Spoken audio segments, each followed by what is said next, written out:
Bonjour, je suis Anne, géographe, spécialiste en tourisme solidaire et je rentre du Costa Rica. Alors le guide Ulysse, c'est à la fois un guide culturel et pratique. On va retrouver à l'intérieur toutes sortes d'informations pratiques, donc les restaurants, les hôtels, les informations sur les itinéraires, classées donc par coup de cœur pour mettre en avant nos adresses préférées, celles vraiment qui ont retenu toute mon attention. Et puis dans le guide Ulysse, on retrouve aussi beaucoup d'informations culturelles, donc sur l'histoire du pays, sa politique, sa géographie, ses artistes, sa faune, sa flore. On trouve beaucoup d'informations sous forme d'encadré, donc très facile à lire. Et puis c'est aussi un guide très facile à consulter. On peut organiser son voyage en fonction de sections thématiques, donc si on a envie de sensations fortes, si on a envie de relaxer sur la plage, si on y va en amoureux, si on y va seul, si on y va en famille. On va trouver donc, le guide va nous orienter vers différentes sections pour nous permettre d'organiser notre voyage sur mesure. Et donc c'est très facile de voyager au Costa Rica, c'est un pays qui est doté de nombreuses infrastructures, donc on peut y aller en famille sans aucun problème. C'est un pays aussi qui va plaire à tous les gens qui sont amateurs de sensations fortes parce qu'on peut faire du canyoning, on peut s'élancer sur des câbles au-dessus de la jungle, on peut faire de la plongée, on peut faire du rafting, donc toutes sortes de choses. Et je le conseillerais aussi pour ceux qui voudraient partir en amoureux en lune de miel. Il y a beaucoup de jolis hôtels, de très jolis hôtels.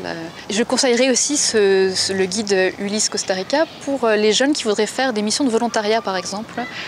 Dans de nombreux parcs naturels, on peut venir et en échange du logis et de la nourriture, travailler avec les animaux, s'occuper de singes qui ont été maltraités ou s'occuper des tortues qui vont pondre sur la plage. Il y a beaucoup de jeunes qui font ça et c'est souvent une expérience très enrichissante pour eux. Un de mes coups de cœur au Costa Rica, c'est le sud de la péninsule de Nicoya. Donc on est au bord de la plage, au bord de l'eau, et c'est un des rares endroits au Costa Rica où on peut être comme ça sur la plage et être vraiment tranquille. On peut se trouver une petite plage, une petite crique rien que pour soi. Et c'est un endroit qui est encore authentique et où le rapport avec les gens du pays est très agréable. On peut faire beaucoup de surf, on peut faire toutes sortes d'activités. Et il y a là-bas des hébergements pour tous les goûts. Et c'est vraiment un de mes coups de cœur. Mon deuxième coup de cœur au Costa Rica, c'est le Parque national Volcán Tenorio qui se trouve au nord du pays et qui te donne l'impression d'être dans un univers un peu féerique. Il y a le Rio Celeste, donc un petit cours d'eau qui parcourt le parc naturel et qui a une couleur bleue presque transparente, presque mer des Caraïbes. Et ce petit ruisseau-là se trouve au milieu d'une jungle complètement folle. On entend les singes, on entend toutes sortes d'animaux, les oiseaux. Et c'est très bien aménagé. On peut y aller même sans être de grands marcheurs.